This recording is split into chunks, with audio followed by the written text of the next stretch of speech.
All right, my route into sociology took quite a long time. I, and as Alexandra mentioned about your parents and the different world that you have entered into, global technological, that wasn't like that when I started out. I actually worked for York for 7 years, and when I left that position in media that I held, I was just installing the computer before I left, and it was really a brand new world. However, I started out with marketing and journalism and spent the first part of my career in advertising, and I had a really good time working for J. Walter Thompson, Madison Advertising, Pan American World Airways account, and all these fancy things flying all over the world. But I was in the part that is the problem, not the solution. So along the way, social responsibility caught up with me. And autism actually dropped in my lap. And it's now 1 in 68 and still escalating, so we have a very big problem there. In fact, a geneticist in Maryland, Dr. Mark Greer, said that, of autism that this is the worst disaster that has hit the human race. And they have looked at it and they've tried to go over it, under it, around it. And there seems to be no way out, but there is some good news because of neuroplasticity. The autistic brain that is actually mutated, and my research led me to realize it was because of poisons put on the environment, such as dioxin and benzene. So that's another part of the world that you're entering in that is very, very new, and it is a very, very big challenge.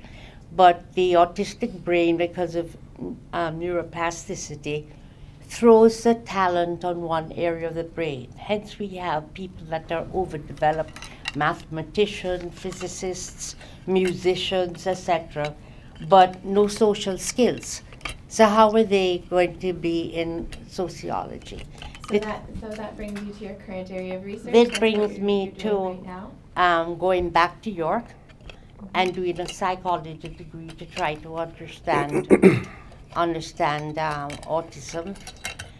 And then, having done that, I realized the manifestations on sociology. So I went back and did a sociology degree to try and understand how best to fit all this in. But then I found out many other aspects of our society, and I came back again and did another degree in human rights, equity, and social justice. So I've written one book, working on another about global autism and the global situation. And so it's a long story, and I won't give it all to you at this point. I'll hand it over. So first and foremost, good afternoon, everybody. How's everybody doing? Good. All right, good stuff. Again, my name is Roderick Brereton. I'm a York grad some time ago. And first and foremost, when I finished my degree, I started working within the mental health sector. I worked with people who had experienced chronic homelessness and also coupled with a mental illness. And basically what we were doing at that point in time was providing housing and supports for those people who had experienced, again, mental illness and homelessness. So we were working with the City of Toronto's Seton House, which is the largest men's hostel in Canada, and housing these people, again, with supports and finding out their needs and how we could best support them in terms of moving forward within their lives. So obviously, needless to say, it was a very difficult process in the sense of, people who've experienced homelessness. Often, we take for granted, turning on your lights and leaving, the stove on until your food is cooked and whatnot. So basically, to put it in a nutshell, it was a very, very difficult process in terms of helping these people or supporting these people to live, quote unquote, somewhat of a normal life, if you can say. But one of the biggest factors that I learned through KMH, through the Center for Addiction and Mental Health, was a process called the Recovery Mental Wellness Framework. And basically, as opposed to just looking at people's deficits and where we could help out most, it looked at it was a strength-based asset framework. So basically, what we were doing in that regard was looking for their resilient factors within the people we were serving, and also their aspirations and looking past their diagnoses. So within a year of using this process, things dramatically changed within the housing development that the organization had put together, as opposed to having police and social workers and a whole gamut of professionals there on a daily basis for crisis. When we implemented this process, all of those pieces started to decline on a very rapid basis. So I looked at the progress of recovery and mental health wellness, and I said, as opposed to just using it within this population, I'm going to try to transfer this now into other aspirations I had, like working within communities that were marginalized, that had deficits, that could use this strength-based asset. So I was working with, at that point in time, a Native Canadian. And we came together and said, you know what, in my community, which is the Black community, if you hadn't noticed, but obviously the global community, there's a lot of deficits. And within the First Nations community, there was also a lot of deficits. So we said together, we're going to put together a consultancy that addressed some of those deficits. And within my training, I specialized in anger management and conflict resolution. So I said we would use this recovery mental wellness framework, incorporate anger management and conflict resolution, and ultimately building community capacity, and started a small consultancy. So we started to do that, hence the name Urban Res Solution. The urban obviously stands for the urban context. The res is short form for reservations within the First Nations communities, and solutions. So Urban Res Solutions, that's how it was born. So basically, we started to work within the Toronto Community Housing Network, empowering communities in different aspects in terms of where there were deficits, whether it be crime or whether it be violence, whether it be education, just in terms of that empowerment structure, and allowing people to see outside of the box looking in at themselves, at their communities, at their environments, and also empower them to come up with their solutions, but obviously supporting them in doing so. So the model started to work very well, and we did quite a few initiatives within the Toronto Community Housing Network, and then we started going out into different reserves and doing it pretty much across Canada and in the United States. And as we were growing, we thought there was more opportunity to go outside of just the conflict management aspect of community capacity building. So we started looking at social entrepreneurship, and in that regard, helping people or supporting people to see where they had their strengths, and coupled with their interests, their social skills, and their personality traits, basically how that could lead to a career path. So we started that, and we started partnering with different organizations, and that is pretty much where we are right now. But again, in terms of everything coupled, like a lot of my work right now is contract work, which I greatly appreciate in the sense of it doesn't become redundant, and you're meeting new people all the time. And there's definitely a creative aspect that goes into every day, because obviously in terms of people are bringing different skill sets, people are bringing different deficits to the table, and just addressing those and empowering people, it's very, very rewarding. And it can be definitely very time consuming also, but at the end of the day, when you can see people mobilizing and reaching some of those goals, it's what I work for, definitely. So right now, I'm working with different agencies right in the city of Toronto right now. I do a lot of work within youth agencies in marginalized communities. So right now I'm working with an organization called For Youth Initiative, which is in the Mount Dennis, southwestern area. And also I'm working in the Jane and Finch corridor here also with an agency called Peach, which is promoting education and community health. And in that regard, I'm doing something called the Grief and Loss Initiative, which helps people who have experienced grief and loss from marginalized communities, often which is disproportionately, get through that process of grief and loss and support them in terms of channeling some of that energy that often they haven't had time to, I guess, put in a constructive way or be able to assess and have it resonate and move on. A lot of people in the communities we found that are pretty much stagnant. So in terms of it, again, just giving them that push, that's what we're doing at this point in time. And I just recently got a call from Barbados, and ironically enough, when it's freezing cold outside, to come down there and to do some training and building with different staff in different ministries. So just a little bit about myself, and I'm a question type of person, so any questions you guys may have, please direct them and I'll be happy to answer.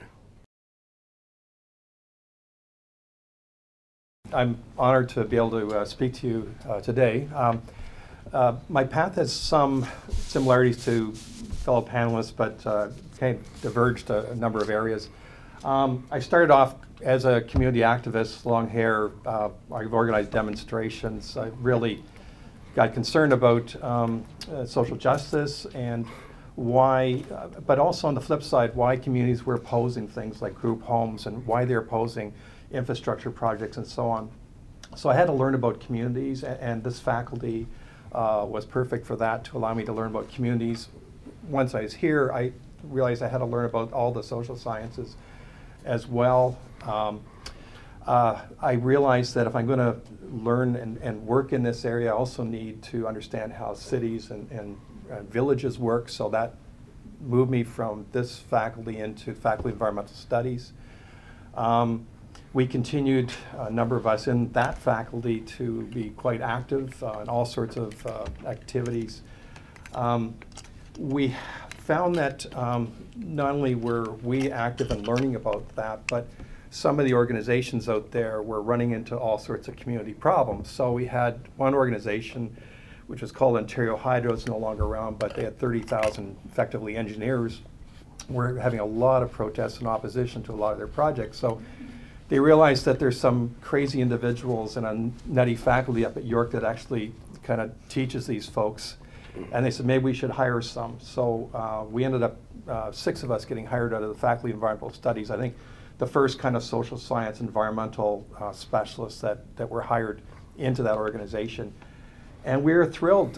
It was our opportunity to change the whole organization, which is not what they wanted, but we were going to take on to say, well, there's no social responsibility committee. There's your environmental programs aren't up to snuff. You don't relate to the public the way you should. So we were making a career out of helping that organization, but also we were right on the edge. We were constantly challenged, at times threatened to be fired. We at one point lost our whole budget and were told to go out and if you can raise money by the end of the year to support yourselves, go ahead and do it. So we said, well, let's take that on. We became a marketing organization and actually gained a lot of contracts within the organization and started teaching the engineers how to do internal organizing and so on. The inevitable happened to us. We all got promoted. So I ended up in the chairman's office at Ontario Hydro, worked there for a couple of years. And again, that's an incredible place to work because with 30,000 people and billions of dollars flowing in all sorts of projects, not only in Ontario but around the world, you see things coming all day long that you can influence. There were only 3 of us in the chairman's office at the time. We set the board agenda. We ran the social responsibility committee. We handled all the outside interface, and we dealt with all the issues. I realized at that point I needed to move on. I wasn't going to become chairman or president, and I didn't want to go down in the organization and work my way back up. So I left and formed my own company called Hardy Stevenson. We realized that from our perspective, the social sciences can be quite helpful in helping with a community's plan, doing community-based planning, but also helpful with infrastructure projects. And so we thought we needed to bring, again, sociology, anthropology, and the other social sciences into engineering and into infrastructure. I think we're one of the few firms in Canada that does this. And it was a bit of a gamble because nobody's doing it. But we started to get hired. We found that many of our clients, they were finding that hiring some of the big engineering firms, they knew how to do the engineering, but they were getting tripped up by the public and communities, and that was having big costs and time delays and so on. So they said maybe there's a firm like Hardy Stevenson that can actually be social scientists who can manage and hire engineers. So we bid against two of the largest engineering firms in the world for some projects out at Port Hope, and actually one, we're 12 people, they were 30,000 and 50,000 people, so we're quite happy to have won that. So we hired and subcontracted geoscientists, physicists, engineers, and so on. So that worked out very well, and the clients have renewed our contracts many times. The firm is now 25 years old. Over that time, we've worked on billions of dollars worth of infrastructure projects. Again, often taking the lead, but mainly being on teams with engineers and other technical professions. We do public consultation, facilitation, communications. I actually have engineers and geoscientists working for me right now. Urban planning, environmental planning, and also socioeconomic impact assessments. We do that.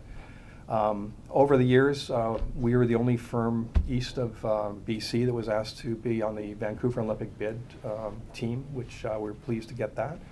On the East Coast, a few years ago, there was Ontario's first, or Canada's, or North America's first oil refinery was being planned, and we were asked to manage the whole public side of that project.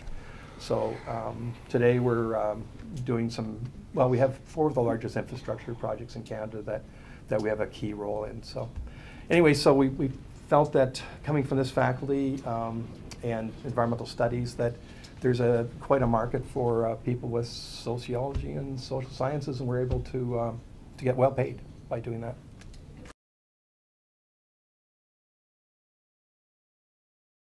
Yeah, it's interesting. I learned about families. I learned about communities. Learned about organizations in this faculty. I learned stats. I learned research design for polling and so on. I don't think there's, and urban sociology, I don't think there's any of the courses I took here that are not being used today. They're all useful. So, you know, and from what I'm seeing in the future, they're going to be even more useful as I'm a firm believer in the social sciences as being kind of an untapped discipline that a lot of other disciplines really are going to need in the future. Okay, all right. Yeah, I share David. Yep. Yeah, I share David's sentiments in regards to everything pretty much that we've learned here at this institution. I've been able to utilize within my career also. One fact is that when you're dealing with people, you're going to have those skills to be able to address conflict within my area. And also in terms of whether it be corporate or communities, there's always going to be some type of conflict, again, in terms of my area, which I address. And being able to have these skills to empower people to be able to resolve and to be able to work together and whatnot is key and fundamental in moving forward in any aspect. So definitely I could see where what I've learned here has been able to transfer into the corporate and world that I work in my career also. Okay, thank you. Olga? Well, I'd like to continue from what Dave said regarding other disciplines will need sociology. Mm-hmm. There are two things I just want to, as a journalist, I make connections. And so I want to say something about sociology, although I came into it very late. It's the glue that holds all the disciplines together. There is a story about a man called Kennedy. He had a small son. He had a very important job in this world. And he didn't spend enough time with his 3-year-old son, so the son was always waiting in the office to see what he could get to do with his dad. The father had a very, very major situation working on, life and death situation, so he thought, what am I going to do about my son this evening? So he bought him a puzzle, and it was a puzzle of the world. And he said, you know, son, I'm going to spend some time with you, but right now I have to do something else. But work on this puzzle, and by the time you're finished, I'll be ready to spend some time. So the little fellow sat down and he put the world, he worked on his puzzle, and in 10 minutes he was knocking on the father's door. And the father opened it and said, yes. He said, I'm finished. He said, you can't possibly finish. You're 3 years old and you just got a puzzle on the world. He says, well, you know, Dad, at the back of the puzzle is a man. And so I put the man together, and look, the whole world has come together in 10 minutes. That man's name was John F. Kennedy. And of course, the little fellow was John. So to say something about sociology, it is the backbone of all the disciplines. And especially today, when other two speakers talked about what's going on in the world at large. So jobs are going to be really open in the field of sociology, but not just that. You're going to find yourself having to be innovative, because there are going to be so many new and different areas within the society itself.